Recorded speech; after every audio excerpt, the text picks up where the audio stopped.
আগামী নির্বাচন মানে সর্বোচ্চ কি জুন বা এপ্রিল মে, মানে 10 মাস হতে পারে, 1 বছরও না। যদি সর্বোচ্চ 1 বছরও হয়, জুনকে যদি আমরা নির্বাচনের শেষ সময় ধরি, এই 1 বছরের জন্য জাতীয় সরকার গঠন করা হোক। সেই জাতীয় সরকারে বিএনপি, জামাত ইসলামী, ইসলামী আন্দোলন, গণ অধিকার পরিষদ, এবি পার্টি, অপরাপর সকল ফ্যাসিবাদ বিরোধী রাজনৈতিক দলের সাথে বসে তাদের একটু একটু করে সবার কাছ থেকে স্টেক নেওয়া হোক, এবং তাদের কাজই হবে শুধু জুলাই গণহত্যার বিচার, মৌলিক সংস্কার এবং দ্রুত একটি ফ্রি অ্যান্ড ফেয়ার দেশের দুর্দান্ত ইলেকশন দেয়া।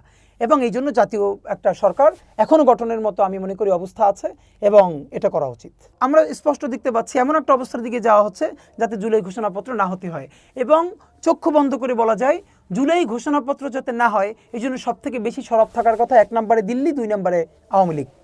এবং দিল্লির প্রেসক্রিপশনে, প্রকাশ্য বা পরোক্ষ প্রেসক্রিপশনে এই কাজগুলো কোনো না কোনোভাবে কেউ কাউকে দিয়ে করাচ্ছে, যাতে এমন কায়োটিক সিচুয়েশন তৈরি হয়ে যায় যাতে জুলাই ঘোষণাপত্র না হয়। বিএনপি 2 জন, এনসিপি 3 জন উপদেষ্টার পদত্যাগ চাচ্ছে, আপনার মতামত কি? আমার মতামত যদি বলেন তাহলে হলো 2টা একদম স্পেসিফিকলি। এই উপদেষ্টা পরিষদ এখন যেহেতু এরা আগামী 5 বছর ক্ষমতা থাকে, আমরা ম্যান্ডেট দিই নাই, সর্বোচ্চ আগামী জুন মানে 1 বছর। এখন বিএনপি চাবে 2 জন ছাত্রদের। প্রথম কথা হলো এই যে ছাত্র উপদেষ্টা 2 জন, এদের ব্যাপারে আমাদের নিজেদের প্রচণ্ড সমালোচনা আছে, প্রচণ্ড। এদের প্রচুর ভুল আছে, এবং জুলাইকে হারিয়ে দেওয়ার পিছনে এদের অবদান মোটেই কম না। তো এই সব সত্ত্বেও ছাত্র উপদেষ্টারা যদি এখান থেকে সরে যায় তাহলে এই সরকারের আর 1 পয়সারও 1 দিনেরও ম্যান্ডেট নাই, কারণ এই সরকারের ম্যান্ডেটই হলো তাদের সাথে ছাত্র উপদেষ্টারা আছে। সুতরাং এইটা হলো প্রথম কথা। আবার ছাত্ররা বলছে অন্যান্য আসিফ নজরুল থেকে শুরু করে অন্যান্যদের কথা, তো এরকম করলে দেখা যাবে সবাইকে এখন সরাতে হবে, টার্মোয়েল তৈরি হবে। বরং আবারও আপনাদের মাধ্যমে আমরা সুনির্দিষ্ট প্রস্তাবনা জানাই, এই যে কয়জন আছে থাকলে এরকম থাকুক। আগামী নির্বাচন মানে সর্বোচ্চ কি জুন বা এপ্রিল মে, মানে 10 মাস হতে পারে, 1 বছরও না। যদি সর্বোচ্চ 1 বছরও হয়, জুনকে যদি আমরা নির্বাচনের শেষ সময় ধরি, এই 1 বছরের জন্য জাতীয় সরকার গঠন করা হোক। সেই জাতীয় সরকারে বিএনপি, জামাত ইসলামী, ইসলামী আন্দোলন, গণ অধিকার পরিষদ, এবি পার্টি, অপরাপর সকল ফ্যাসিবাদ বিরোধী রাজনৈতিক দলের সাথে বসে তাদের একটু একটু করে সবার কাছ থেকে স্টেক নেওয়া হোক, এবং তাদের কাজই হবে শুধু জুলাই গণহত্যার বিচার, মৌলিক সংস্কার এবং দ্রুত একটি ফ্রি অ্যান্ড ফেয়ার দেশের দুর্দান্ত ইলেকশন দেয়া। এবং এই জন্য জাতীয় একটা সরকার এখনও গঠনের মতো আমি মনে করি অবস্থা আছে, এবং এটা করা উচিত। জুলাইয়ের ঐক্য বিনষ্ট করার জন্য কারা দায়ী? দায়ী অনেকে, বাংলাদেশের রাজনৈতিক দলগুলো দায়ী, বিশেষ করে আমাদের ছাত্রদের মধ্য থেকে যারা এই আন্দোলনকে কুক্ষিগত করেছে, মানে এই জুলাইকে নিজেদের বানিয়েছে। আবারও বলছি, নিজের একক, কেউ একা মাস্টার মাইন্ড হয়েছে, কেউ একা ইমাম হয়েছে, যখন উচিত ছিল 18 কোটি মানুষকে মাস্টার মাইন্ড বানিয়ে দেয়া, যখন উচিত ছিল বলা আমি ইমাম না, আমরা ইমাম না, আমরা সবাই খাদেম জুলাইয়ের। এই কথা না বলে আমরা কেউ এক এক সময় নিজে ইমাম হয়েছি, কেউ মাস্টার মাইন্ড হয়েছে, হয়ে কি হয়েছে?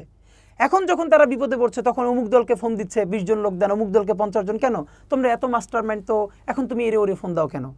যখন তুমি ভালো অবস্থায় থাকো তখন দুনিয়ার সবাই রে মানে তাড়িয়ে বেড়াও, আর যখন বিপদে পড়ো তখন ফোন দাও, এগুলো কেন ভাই?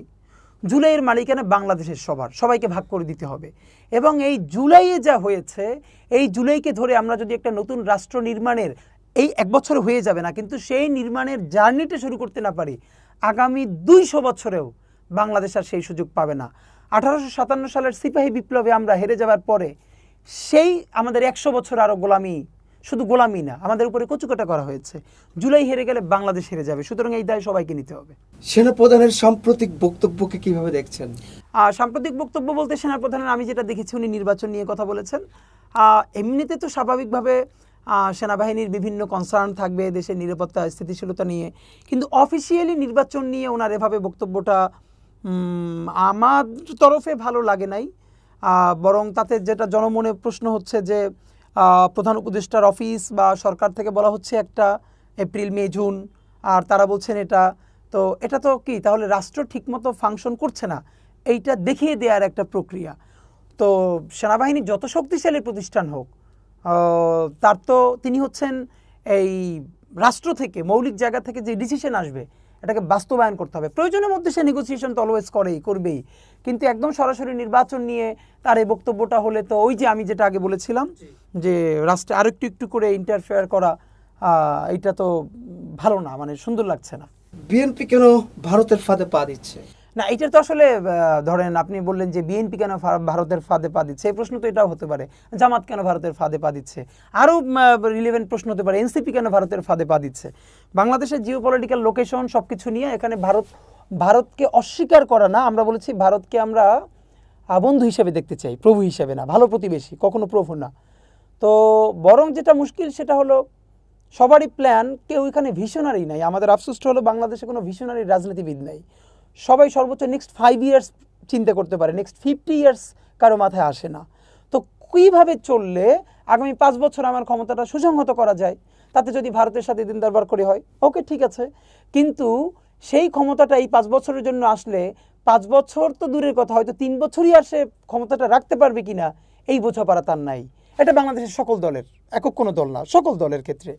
তো যেটা হবে, কেন আমরা 111-এ দেখেছি না, এরপরে যত যা হয়েছে, মানে আলটিমেটলি তো এরকম হয় না। রাদার আপনি যদি ক্ষমতাকে চ্যালেঞ্জ করতে পারেন যে না, আমি জনগণের পক্ষে থেকে এভাবে কাজ করব স্বাধীনভাবে, তাতে যদি ক্ষমতা আমার 10 বছর দেরিও লাগে আমি আসব, অথবা যদি নাও থাকতে হয় ক্ষমতা আমি থাকবো না, আপনি এই গার্ডস যদি শো করতে পারেন, তাহলে আপনার প্রতিবেশীরা আপনাকে সমীহ করে কথা বলতে শুরু করবে। আর কিছু পান আর না পান, আপনি তো আপনার জনগণের ভালোবাসা পাবেন। তো ধরেন যে হাসিনা এত দাপুটে প্রধানমন্ত্রী, তাকেও পালাই যেতে হয়েছে, রাইট? আর বেগম খালেদা জিয়া অসহায় হয়ে জেলে গিয়ে হাত বাঁকা হয়ে গেছে, এবং তিনি যখন বারবার তাকে বাইরে যেতে বলা হচ্ছিল, তিনি বলেছেন বাংলাদেশের বাইরে আমার কোনো আর জায়গা নাই। তো এখন আপনি ভাবেন না, একজন শেখ হাসিনা আর একজন খালেদা জিয়া পাশাপাশি রাখেন না। শেখ হাসিনা আর জানাজা তো দূরের কথা, শেখ হাসিনার পক্ষে কি আজকে 10 জন লোক দাঁড়ানোর মতো আছে? এই যে আওয়ামী লীগ নিষিদ্ধ হয়ে গেল, তার পক্ষে 50 জন কি কেউ দাঁড়ালো? অথচ বেগম খালেদা জিয়া তো শুধু বিএনপির নেত্রী না, বিএনপির বাইরেও আমরা এই যে তরুণ প্রজন্ম, ভাবেন আমরা পর্যন্ত তাকে যে পরিমাণ অনুন করি, কেন? ওই যে যখন তার সুযোগ ছিল বাংলাদেশ ছেড়ে বিদেশ চলে যাওয়ার, তিনি বলেছেন না, বাংলাদেশ ছাড়া আমার আর কোনো জায়গা নাই। এই যে স্বাধীনতা সার্বভৌমত্বের প্রশ্নে শির দ্বারা হয়ে থাকা একদম, তো এইটাই তো দোয়া। এই শহীদ জিয়াউর রহমান আমার মানে যাদের জন্মদূরের কথা, আমরা তো তখন দুনিয়াও ছিলাম না, কিন্তু এই যে তাকে আমরা ভালোবাসি, বিএনপির বাইরেও শহীদ জিয়াকে আমরা পছন্দ করি, কেন? কারণ আমরা এই গল্প শুনে বড় হয়েছি। বাংলাদেশের স্বাধীনতা সার্বভৌমত্বের প্রশ্নে উনি ওনার শির দ্বারা সোজা রেখেছিলেন, তাই ওনাদের জন্য দোয়া। এটাই। জুলাই সনদ কি দেওয়া হবে, না এটা নিয়ে গড়িমসি করা হবে? হ্যাঁ, জুলাই ঘোষণাপত্র নিয়ে আমরা জানি যে সরকার বলেছে 10ই মে বলেছে, যেদিন আওয়ামী লীগ নিষিদ্ধ হয়েছে, যে 30 কার্য দিবসের মধ্যে জুলাই সনদ বা জুলাই ঘোষণাপত্র দেওয়া হবে। তো তাতে আমরা হিসেব করে দেখেছি সকল বন্ধ বাদ দিয়ে 25শে জুন, আগামী 25শে জুন, তো আজকে ধরলে সম্ভবত আর 20 কার্য দিবস বাকি আছে। কিন্তু যখন জুলাই সনদ, এটা কিন্তু চারটিখানি কথা না, তো এটা নিয়ে যখন প্রত্যেকটা রাজনৈতিক দল খুব সিরিয়াসলি বারবার বসার কথা, বলবার কথা, কারণ এই জুলাই ঘোষণাপত্র না হলে জুলাই তো টিকবেই না, বরং যত মানুষ বিপ্লবী যারা বাংলাদেশকে নতুন বাংলাদেশ দেখালো, তারা সবাই শুধু আসামি হয়ে যাবে না, বাংলাদেশে মেসাকার হয়ে যাবে। সুতরাং এই জুলাই সনদকে সাংবিধানিক মর্যাদা দিতে হবে। তো এটা তো আর 2-4 দিনে হবে না, এটা বিএনপি, জামাত ইসলামী থেকে শুরু করে সকল রাজনৈতিক দল, জুলাইয়ের সমস্ত স্টেক হোল্ডারদের সাথে বসে বসে এটা একটা খসড়া দাঁড় করাতে হবে। যখন এটা নিয়ে সিরিয়াস আলাপ হওয়ার কথা, তখন আমরা দেখলাম রাজপথে বিভিন্ন অনেকের উস্কানিতে, আমরা বলবো না, রাষ্ট্রের বিভিন্ন অর্গানের বিভিন্ন পর্যায়ের উস্কানিতে, সহযোগিতায় এই ম্যাসাকারগুলো হচ্ছে।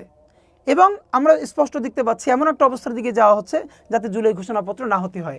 এবং চক্ষু বন্ধ করে বলা যায়, জুলাই ঘোষণাপত্র যাতে না হয়, এই জন্য সবথেকে বেশি সরব থাকার কথা 1 নম্বরে দিল্লি, 2 নম্বরে আওয়ামী লীগ।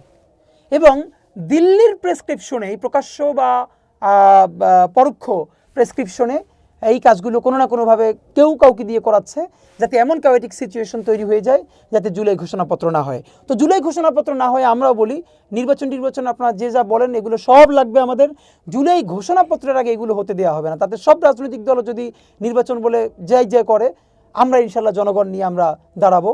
এবং আপনাদেরকে বলি যে আমরা ইনকিলাব মঞ্চ থেকেও আবার আগামী 2-3 দিনের মধ্যে ঢাকায় আমরা যেরকম আওয়ামী লীগ নিষিদ্ধের দাবিতে 4-5 মাস সারা দেশ ঘুরে ঘুরে প্রত্যেকটা বিভাগে জেলায় গিয়েছি, আমরা এখন জুলাই সনদ ঘোষণা নিয়েও আমরা ঢাকার প্রতিটা পয়েন্টে লিফলেট নিয়ে, পোস্টার নিয়ে যাব, মানুষকে ঐক্যবদ্ধ করবার চেষ্টা করব। দেখেন, আপনারা নির্বাচন করেন, রাজনীতি করেন, ক্ষমতায় আসেন, এগুলো লাগবে দেশ চালাতে, কিন্তু এগুলো জুলাই ঘোষণাপত্র না দিয়ে না। বরং আমরা রাজনৈতিক দলগুলোর কাছেও বিনীত অনুরোধ করব, আপনারাও সরকারকে প্রেসার দেন যে জুলাই ঘোষণাপত্র দেন। সেই জুলাই ঘোষণাপত্র হয়ে গেলে আমরা আপনাদের তরফে সরকারকে প্রেসার দিব, নির্বাচনের তারিখ ঘোষণা করেন। কেমন বাংলাদেশ দেখতে চান? এইটা হলো আমাদের জন্য এক কথায়, আমরা ইনসাফের বাংলাদেশ দেখতে চাই। এমন একটা দেশ যেখানে পাহাড়ি বা সমতলি, অথবা আপনার হিন্দু, মুসলিম, বৌদ্ধ, খ্রিস্টান, এই কোনো পরিচয়ের বাহিরে গিয়েই শুধু বাংলাদেশ রাষ্ট্রের নাগরিক এই পরিচয়ে একজন মানুষ তার সমস্ত রাষ্ট্রীয় অধিকার বুঝে পাবেন। আবার একটা থানায় জিডি করতে গেলে আওয়ামী লীগের আমলে একজন আওয়ামী লীগের লোক লাগতো, বিএনপির সময় বিএনপির লোক লাগবে, জামাতের সময় জামাতের লোক লাগবে। এইসব ছাড়াই কোনো একজন ভিকটিম নাগরিক তিনি যেন থানায় গিয়ে বলতে পারেন, তাকে যেন একটা জিডি করতে হলে, একটা সুবিধা পেতে হলে কোনো দলের পরিচয় দিতে না হয়, তিনি যেন শুধু বাংলাদেশ রাষ্ট্রের নাগরিক এই পরিচয়েই তিনি যেন রাষ্ট্রের মৌলিক অধিকারগুলো বুঝে নিতে পারেন। এবং যে আমার শত্রু, আমি যদি ক্ষমতায়ও থাকি, আমার শত্রু যেন আমার বিরুদ্ধে বলতে পারে, আর এই বলার কারণে তাকে কোনোদিন গুম হতে না হয়। সেই ইনসাফের বাংলাদেশের সংগ্রামে আমরা আছি এবং থাকবো ইনশাআল্লাহ। changetv.press এক ফোঁটা হলুদও নেই।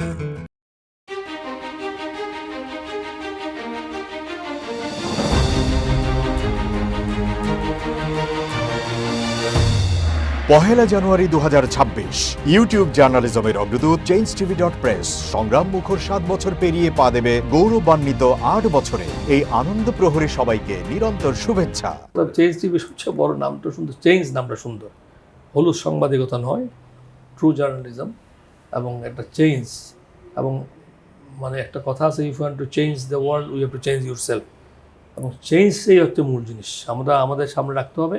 আমরা একটা পরিবর্তন চাই। চেঞ্জ টিভিতে এই সমস্ত প্রোগ্রাম দেখিয়েছে, মোস্ট অফ দ্য ক্ষেত্রে আমি দেখেছি তারা একটা নতুনত্ব নিয়ে আসছে, বিভিন্ন ইন্টারভিউ বিভিন্ন প্রোফাইল লোকদের দিয়েছে, এবং একটা নতুন বাংলাদেশ তৈরি করা, একটি নতুন নেতৃত্ব তৈরি করা, একটি নতুন চিন্তা একটা ওয়ার্ল্ড তৈরি করার ব্যাপারে চেঞ্জ টিভির একটা বিরাট ভূমিকা রয়েছে। সেজন্য চেঞ্জ টিভিকে আমি ধন্যবাদ। যদিও এটা অনলাইন ওই ধরনের টেলিভিশন না, বাট এটা একটা online TV, but it's very successful. তাই আমি উত্তরোত্তরে সাফল্য কামনা করছি। আমি চাই যে ব্যতিক্রম দিয়ে আমাদের ইয়েটা শুরু করতে, যে কথাটা বললাম যে প্রত্যাশা, মানুষ একটা ব্যতিক্রম চাই, এবং চেঞ্জ টিভি সে ভূমিকা পালন করুক, এটা প্রত্যাশা। এবং তাদের 8 বছরের অতিক্রম করেছে, তাদেরকে তার দর্শকদেরও শুভেচ্ছা জানাচ্ছি। যারা তোমরা এটার পিছনে ছিলা, যারা নেপথ্যে কাজ করছো, তাদেরকেও আমি আন্তরিক শুভেচ্ছা জানাচ্ছি।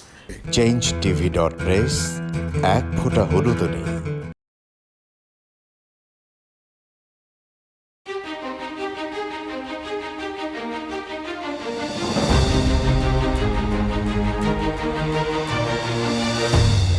পহেলা জানুয়ারি 2026 ইউটিউব জার্নালিজমের অগ্রদূত changetv.press সংগ্রাম মুখর 7 বছর পেরিয়ে পা দেবে গৌরবান্বিত 8 বছরে। এই আনন্দ প্রহরে সবাইকে নিরন্তর শুভেচ্ছা। মিডিয়া হলো জাতির দর্পণ, আর মিডিয়া কর্মীরা হলো জাতির জাগ্রত বিবেক।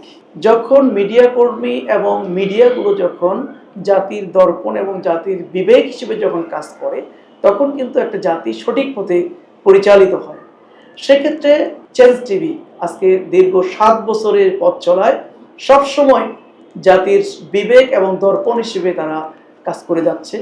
এই জাতিকে, এই দেশকে সুন্দরভাবে পরিচালনা করার জন্য যারা যখন যে রাষ্ট্র ক্ষমতায় এসেছেন তাদেরকে সঠিকভাবে গঠনমূলক সমালোচনা করে তাদেরকে সুন্দরভাবে রাষ্ট্র পরিচালনা করার ক্ষেত্রে চেঞ্জ টিভি অনবদ্য ভূমিকা রেখেছে, জাতিকে সহযোগিতা করেছে, দেশ পরিচালনা সহযোগিতা করেছে। এক্ষেত্রে চেঞ্জ টিভিকে আমরা আন্তরিকভাবে আমার পক্ষ থেকে ধন্যবাদ জানাচ্ছি। চেঞ্জ টিভি এগিয়ে যাক, জাতি এবং দেশের মানুষের প্রত্যাশা পূরণে চেঞ্জ টিভি ভূমিকা রাখছে। সামনের দিকে এই ভূমিকাকে আরো অব্যাহত রাখবে ইনশাআল্লাহ। changetv.press এক ফোঁটা হলুদও নেই।